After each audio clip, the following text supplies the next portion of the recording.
자, 오늘은 요한계시록 7장 1절부터 17절 큰 환란에서 나온 14만 4천에 대해서 말씀을 배워보도록 하겠습니다. 자, 요한계시록 13절이 있다 했고 장차될 일이 4장부터 22장 5절까지다 말씀을 드렸었죠. 장차될 일은 4장 보좌에 앉으신 성부 하나님께로부터 모든 것이 시작된다 그랬습니다. 근데 장차될 일이 이제 5장에 넘어가면 보좌에 앉으신 성부 하나님이 친히 장차될 일을 신약 시대를 이루어가는 것이 아니라 어린 양 예수님께 위임하는 내용이 나옵니다. 그래서 대관식이죠. 그래서 지금까지 온전히 스스로 통치하시고 다스렸던 성부 하나님께서 이위 하나님께 다스리는 권세를 양도하시는 것입니다. 그래서 예수님이 인을 떼시고 신약 시대를 이끌어 가시는 내용이 6장부터 시작이 되어지죠. 자, 6장은 지난 시간에 배웠는데요. 6가지 인을 먼저 떼는 내용이 기록되어 있습니다. 첫 번째 인은 흰말이죠. 복음 시대입니다. 이 인의 특징은 종말까지 전지구적으로 진행이 되는 겁니다. 종말까지 가고 전지구적으로 이 모든 일들이 이루어지는 거예요. 그래서 복음이 예루살렘으로부터 시작된 복음이 땅끝까지 진행이 되는 복음 시대를 이야기하는 것입니다. 두 번째는 붉은 말 시대로서 박해 시대죠. 자, 복음이 전파되는 곳마다 박해와 학살과 핍박이 일어나는 것입니다. 그러니까 흰말 시대 첫 번째 인의 결과로 두 번째 인이 일이 일어나게 되는 것입니다. 세 번째 인은 검은 말로서 멍해 시대죠. 멍해 시대. 이것은 1차적으로 복음을 싫어하는 자들이 복음을 전하는 자들을 학살하고 핍박하니까 주님이 그들의 마음을 낮추어서 전도자들이 전하는 복음의 말씀을 받아들이도록 하기 위해서 멍해는 인생 가운데 특별히 이제 경제적인 고통, 또 질병, 여러 가지 이제 정치적인 식민지 생활이나 그런 것들이 전부 다 멍해에 해당하는 것입니다.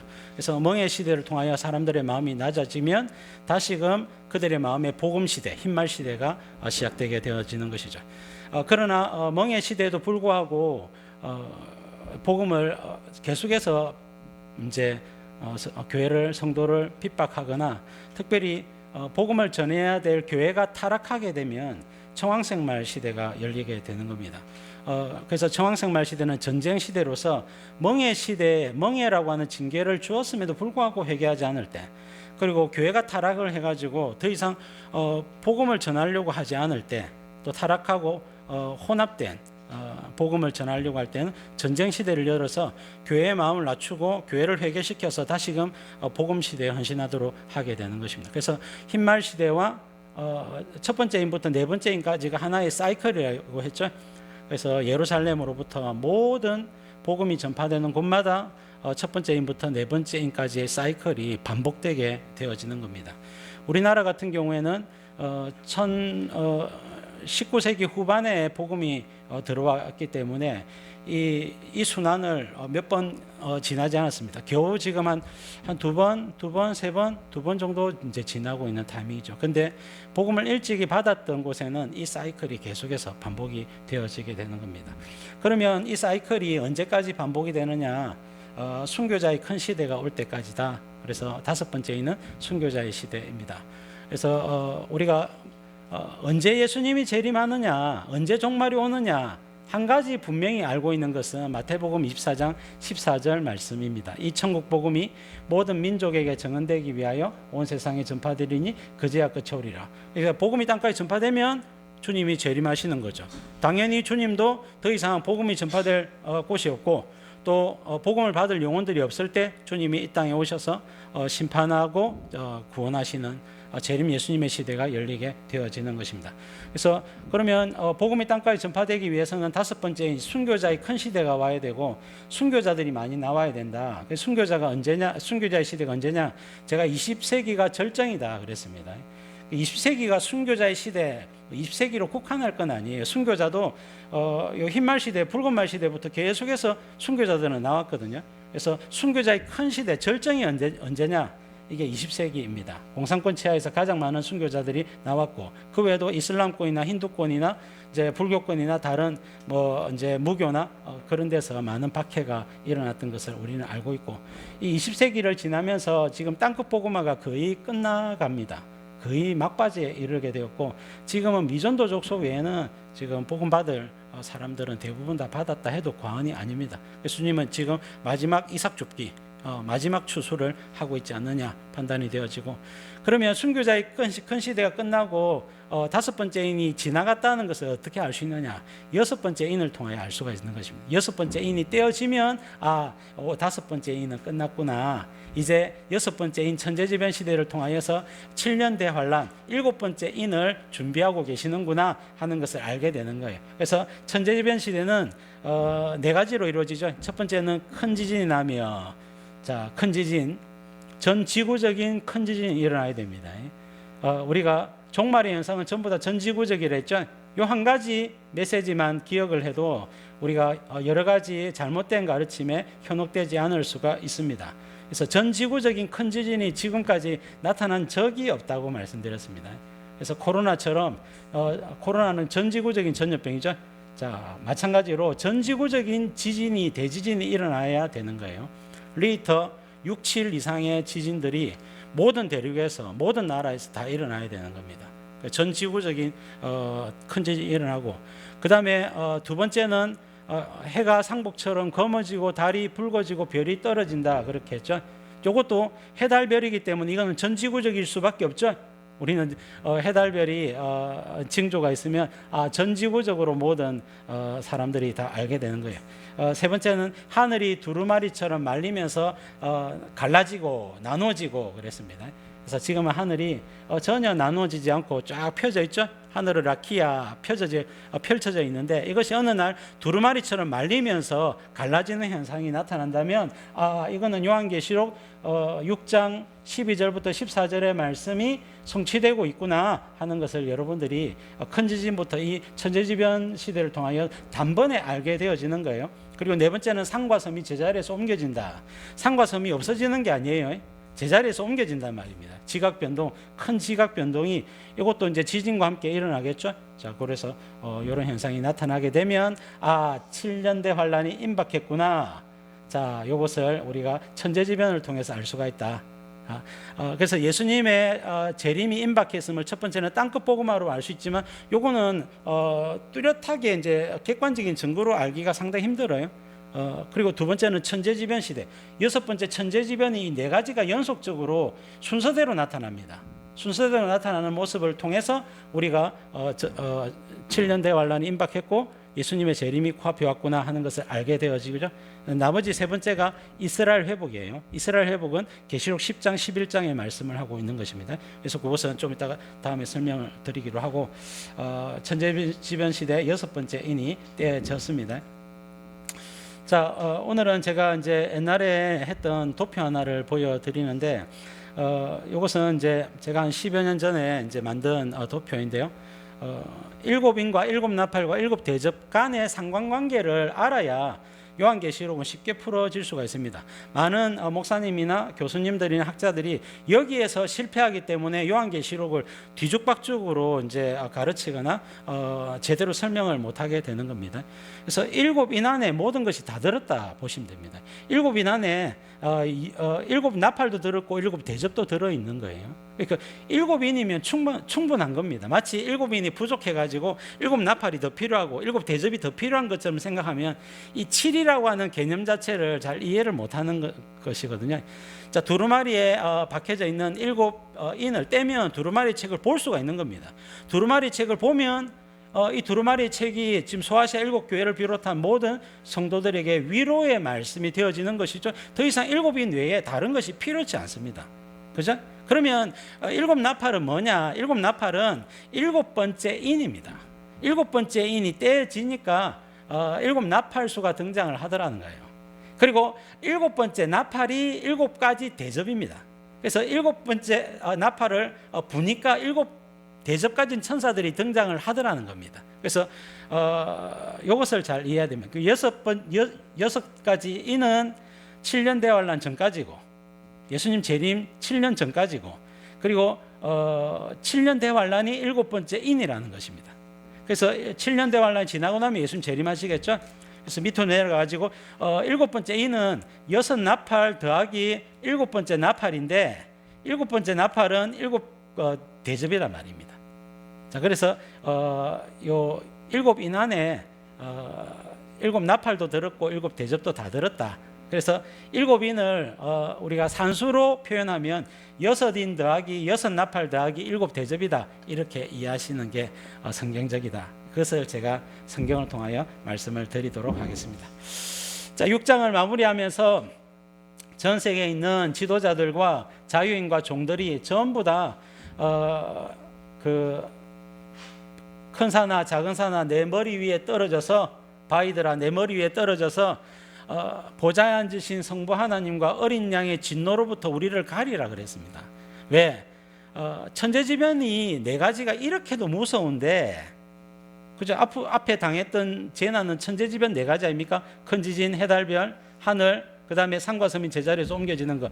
이 천재지변도 이렇게 무서운데, 앞으로 7년 대환란 동안 7나팔 혹은 6나팔 더하기 7대접 재앙이 앞으로 13가지 재앙이 더 남았는데, 이 7년 대환란 진노의 큰 날이 이르렀으니 누가 능히 서겠느냐, 누가 감당을 할 수 있겠느냐, 하나님의 진노와 심판을 받으면 우리는 다 죽을 것이다, 이렇게 두려워하면서 빨리 객 죽었으면 좋겠다, 그렇게 이야기하는 것이 6장 15절부터 17절까지 말씀입니다. 근데 6장 17절 누가 능히 서리요, 이 질문에 대한 답변이 7장입니다. 그래서 성령으로 인침을 받은 성도들은 능히 이기고 선다. 어떻게 해서 이기고 서느냐, 그것을 계시록은 다 표현을 하고 있는 것입니다. 자, 그래서 오늘은 7장 1절부터 말씀을 살펴보도록 하겠습니다. 2일 후에 내가 네 천사가 땅 네 모퉁이에 선 것을 보니 땅의 사방의 바람을 붙잡아 바람으로 하여금 땅에나 바다에나 각종 나무에 불지 못하게 하더라. 자, 네 천사가 땅 네 모퉁이에 섰고요. 자, 사방의 바람을 붙잡아서 바람이 땅, 바다, 각종 나무에 불지 못하게 하였더라 말씀을 하고 있죠.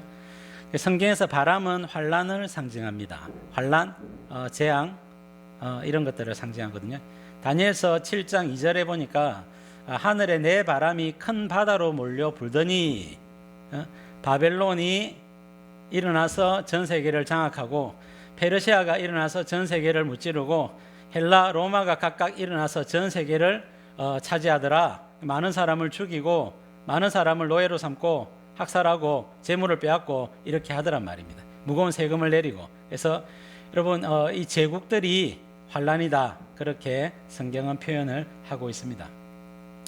마태복음 7장 27절에도 비가 내리고 창수가 나고 바람이 불어 그 집에 부딪힘에 무너져 그 무너짐이 심하니라. 그러나 모래 위에 지은 집은 무너짐이 심한데 반석 위에 지은 집은 무너지지 않더란 말입니다. 그래서 이것은 바람은 환란을 이야기하는 겁니다. 성도는 환란이 와도 무너지지 않는다. 그러나 불신자들이나 예수님을 이제 믿는 척하는 사람들은 환란이 왔을 때 세속적인 사람들 다 넘어지게 된다, 그렇게 말씀을 하고 있는 거예요. 자, 네 천사가 등장하죠. 네 천사가 등장하는 것은 동서남북 사방으로 환란을 주는 천사를 이야기를 하는 겁니다. 특별히 땅이나 바다나 나무들에게 환란 혹은 재난을 줘서 해하는 천사들임을 성경은 묘사를 하고 있죠. 자, 이것이 6나팔 속에 포함이 되어 있는 것입니다. 자, 8장 9장에서 여러분들이 보실 수 있습니다. 자, 2절 3절 보겠습니다. 또 봄에 다른 천사가 살아계신 하나님의 인을 가지고 해 돋는 데로부터 올라와서 땅과 바다를 해롭게 할 권세를 받은 네 천사를 향하여 큰 소리로 외쳐 이르되 우리가 우리 하나님의 종들의 이마에 인치기까지 땅이나 바다나 나무들을 해하지 말라 하더라. 자, 또 다른 천사가 나타나서 하나님의 인을 가지고 이제 성도들의 이마에 인을 친단 말이죠. 그래서 인을 칠 때까지는 이제 바람을 통하여 해하지 말라, 이렇게 말씀을 하고 있는 거예요. 자, 하나님의 인은 도장이죠. 도장. 그래서 하나님이 도장을 가지고 인을 친다 할 때는 그것은 이 성도는 내 사람이다, 내 백성이다, 내 소유다, 이렇게 인을 치는 것입니다. 그래서 하나님의 인은 소유나 보호, 하나님의 소유이기 때문에 하나님이 지켜주신다, 그렇게 말씀을 하고 있는 거예요. 자, 이것은 에스겔서 9장에서 나온 말씀을 인용하고 있는데요. 자, 에스겔서 9장은 하나님이 바벨론을 통하여 하나님 앞에 우상 숭배하고 음행하고 각종 사회적인 죄로 말미암아 타락할 대로 타락한 남유다를 징계하고 심판하시는 내용을 묘사하면서 그때 에스겔 9장 4절에 여호와께서 이르시되 너는 예루살렘 성읍 중에 순행하여 그 가운데에서 행하는 모든 가증한 일로 말미암아 탄식하며 우는 자의 이마에 표를 그리라 하시고, 자, 그래서 칼을 가지고 해하는 천사들이 있는가 하면 이 서기관 천사가 성령으로 인을 치는 내용이 기록이 되어져 있는데요. 자, 그래서 모든 가증한 일로 말미암아, 가증한 일은 우상 숭배를 이야기하는 겁니다. 자, 예루살렘에서 행해지는 우상 숭배로 말미암아 탄식하며 우는 자 누구였습니까? 우리나라가 언제부터 우상을 숭배했느냐, 우리나라가 어쩌다가 이 지경이 되었느냐 하고는 왜 하나님만 섬기지 않느냐 하고는 가슴을 치며 우는 자 이마에 표를 그리라는 겁니다. 왜 그렇습니까? 이 탄식하며 우는 자가 참 성도이기 때문에 그렇습니다. 자, 우리가 오늘날 우리의 영이 맑아야 합니다. 깨끗해야 되죠. 오늘날 우상 숭배를 보고 밋밋한 감정을 가지면 안 됩니다. 저 사람들 저러다가 지옥 가는데 하나님의 심판을 받을 건데 예수님을 믿지 않는 사람들을 볼 때 우리의 마음에 여러분 답답함과 또 저 사람을 향한 구원의 소망을 느껴야 되는 것입니다. 복음에 대한 열정을 가져야 되는 것이죠. 자, 성령으로 인침을 받은 자는요, 탄식하며 웁니다. 탄식하며 웁니다. 여러분, 탄식하며 우는 자리에 꼭 서기를 바랍니다. 그리고 세상이 나아가는 방식대로 자연스럽게 세상의 문화나 사회적인 분위기 속에 휩쓸리면 탄식하며 울 수가 없습니다. 뭐 그런갑다 하고는 뭐 죄를 지어도 그런갑다 어쩌겠노, 세상이 이렇게 타락했는데 하면서 그렇게 지나가는 경우가 있지만은 그렇게 지나가서는 안 됩니다. 가슴을 치며 탄식하는 마음을 가져야 되고 복음에 대한 열정을 가지고 어떻게 하든지 저 사람들이 구원에 이룰 수 있도록 우리가 기도하고 또 노력을 해야 될 것입니다. 자, 요한계시록 9장 4절 성령으로 인침을 받은 결과가 뭐냐? 자, 요한계시록 9장 1절부터는 다섯 번째 나팔 재앙으로서 무제경이 열려서 사단의 부와 귀신들이 나와가지고 성령으로 인침을 받지 아니한 사람들을 5달 동안 괴롭히는 내용입니다. 우울증이나 정신병이나 각종 뭐 이렇게 그런 악한 것으로 말미암아 죽지는 않으면서 괴롭힘만 당하게 되는 그런 일들을 경험하게 되는데요. 자, 그때 오직 하나님의 인침을 받지 아니한 사람들만 해하라 그랬죠. 그렇다면 성령으로 인침을 받은 사람들은 해함을 당하지 않는다, 하나님이 지켜주신다라고 말씀을 하고 있는 거예요. 자, 요한계시록 16장 2절 7가지 대접재앙이 쏟아질 때에 첫 번째 대접재앙, 짐승의 표를 받은 사람들과 그 우상에게 경배하는 자들에게 악하고 독한 종기가 나더라. 100% 난단 말입니다. 모든 이 적그리스도의 백성들에게는 악하고 독한 종기가 나지만 예수님을 고백하고 오른손과 이마에 적그리스도 표를 받지 아니하고 성령으로 인침을 받은 사람들은요, 악하고 독한 종기가 안 납니다. 예? 안 납니다. 그래서 여러분, 하나님은 첫 번째 대접재앙에 이 표현을 하고 있는 것은 앞으로 쭉 7가지 대접재앙 동안에 성도들은 전혀 해함을 당하지 않는다, 하나님이 지켜주시고 보호해 주신다, 그렇게 말씀을 하고 있는 것입니다. 자, 성도가 예수님의 재림까지 살아있다면 7년 대환란을 만나게 될 것입니다. 이 7년 대환란은 전 지구적인 재난이라고 그랬죠.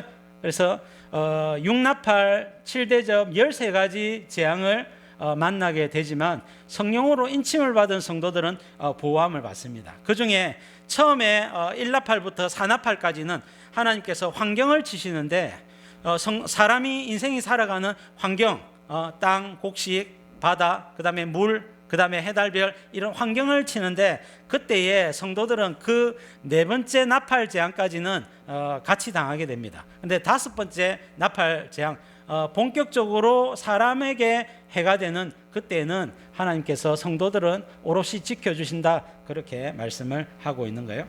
그리고 이 성령으로 인침을 받은 것이 적그리스도의 박해로부터 또한 우리가 오른손에 이마에 표를 안 받도록 감동을 주시는 거예요.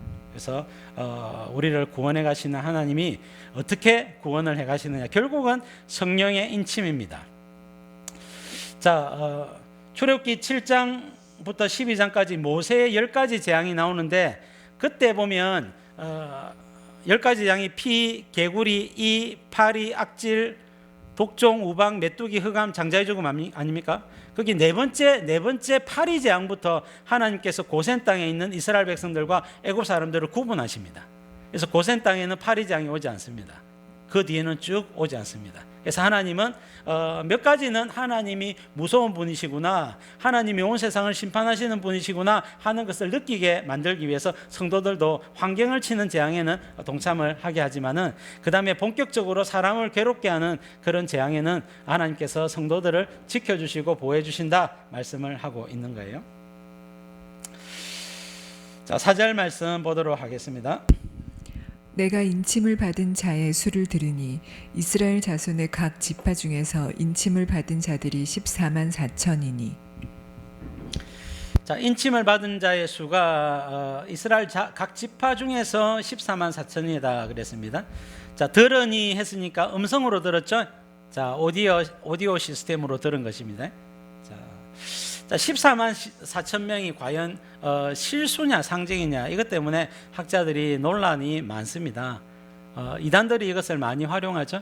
그래서 이전에 우리나라에 있었던 수많은 이단들도 마찬가지고, 지금 신천지도 마찬가지고, 그 전에 여호와의 증인도 그랬고, 하나님의 교회 거기도 마찬가지고, 전부 다 14만 4천 명이 되기 위해서, 포함되기 위해서 우리가 열심히 우리 이단 사상에 충실하자, 그렇게 활용을 하고 있는 이 숫자인데, 이게 숫자가 무엇인지를 제대로 알아야 우리가 그들에 대해서 정확한 개념을 잡고 미혹이 안 될 수가 있겠죠. 자, 14만 4천 명은 당연히 12 곱하기 12 곱하기 1000입니다. 144는 12 곱하기 10이죠. 자, 그래서 12지파, 첫 번째 12는 12지파를 이야기하고요. 두 번째 12는 충만의 수 10이고, 세 번째 1000은 많은 수 1000을 의미하는 것입니다. 이게 결론이에요. 산출 근거가 있습니까? 5절부터 8절까지가 산출 근거입니다. 혹자들은 첫 번째는 12지파인데 두 번째 12를 12사도라고 이야기를 하고 있어요. 근데 12사도라고 하는 근거가 없습니다. 오히려 5절부터 8절까지 각 지파에서 1만 2천 명이라 했기 때문에 거기서 나온 12이기 때문에 12사도를 대입시키는 것은 전혀 성경적이지 않다. 성경적이지 않다. 문맥에서 이탈된 내용이다. 그렇게 이해를 하고 무시를 해야 되겠습니다. 그래서 우리가 생각하기에는 12사도를 대입하면 딱 알맞아 보이지만은 성경은 그렇게 말씀하고 있지 않다는 것입니다. 자, 5절부터 8절까지의 내용을 통해서 알 수가 있겠죠. 자, 천천히요 만만 할 때는 많은 수를 가리키는데요. 자, 사무엘상 18장 7절에 다윗이 골리앗을 무찌르고 나서 여인들이 노래를 했죠. 사울이 죽인 자는 천천, 다윗이 죽인 자는 만만. 그래서 천천이나 만만이 다른 게 아닙니다. 많은 숫자를 표현할 때 천천히요 만만이다. 천천이면 어떻고 만만이면 어떻습니까? 그러나 사울은 다윗이 내보다 높네 이렇게 하면서 다윗을 미워했죠. 죽이려고 했었죠. 전혀 나이 많은 왕이 어린 15살짜리 다윗을 질투하는 것이 너무나 좀 지저분해 보이죠. 자, 수준 낮아 보입니다. 자, 열왕기상 19장 18절에 하나님께서 엘리야에게 바알에게 무릎 꿇지 아니한 7천 명이 남아있다 그랬습니다. 그래서 7천 명은 7 곱하기 1000이죠. 많은 수를 이야기할 때 항상 1000이나 만을 이야기를 하고, 충만의 수를 이야기할 때는 주로 7이나 10이나 12를 이야기하는 거예요. 충만의 수의 가장 큰 수가 10입니다. 그래서 7000이나 7000 할 때는 7을 쓰고요. 1000 정도를 쓸 때는 7을 쓴단 말입니다. 근데 헤아릴 수 없는 많은 사람을 이야기할 때는 12를 쓰는 거예요. 왜? 더 개념이 더 충만하기 때문에 그렇습니다. 계시록 11장 13절에도 지진에 죽은 사람이 7천이라 7천 명뿐이겠습니까? 많은 사람이 죽었겠죠? 자, 14만 4천 명은 왜 상징이냐? 자, 상징이냐? 자, 이 14만 4천 명을 그 뒤에 설명을 하는데, 이 14만 4천 명은 7장 14절에서 큰 환란에서 구원받은 성도들이라고 이야기를 합니다. 자, 7년 대환란에서 구원받은 성도들이 14만 4천 명 뿐이겠습니까? 뿐이 아니라 전지구적이거든요. 그래서 전지구적이기 때문에 대한민국에서만 해도 예수님 때문에 끝까지 순교할 사람이 최소한 14만 4천 명은 됩니다. 이보다 훨씬 많겠죠? 네. 근데 전지구적으로 14만 4천 명밖에 안 된다? 전혀 그렇지 않단 말입니다. 그 다음에 어린 양의 피에 그 옷을 씻어 희게한 사람들이고 하나님의 보좌 앞에 올라가서 찬양하는 사람들입니다. 이 14만 4천 명은 첫 번째는 그렇습니다. 큰 환란, 7년 대환란에서 7년 대환란은 예수님이 재림하는 당시에 살아있는 사람들이죠. 혹은 그때 순교하는 사람들이겠죠. 자, 그 사람들을 1차적으로 이야기하는 것입니다. 그러나 좀 더 포괄적으로 이야기하면 신구약에서 모든 구원받은 성도들이다. 왜? 하나님의 보좌 앞에서 찬양을 하고 있기 때문에 그렇습니다. 자, 5절 6절 말씀 보겠습니다.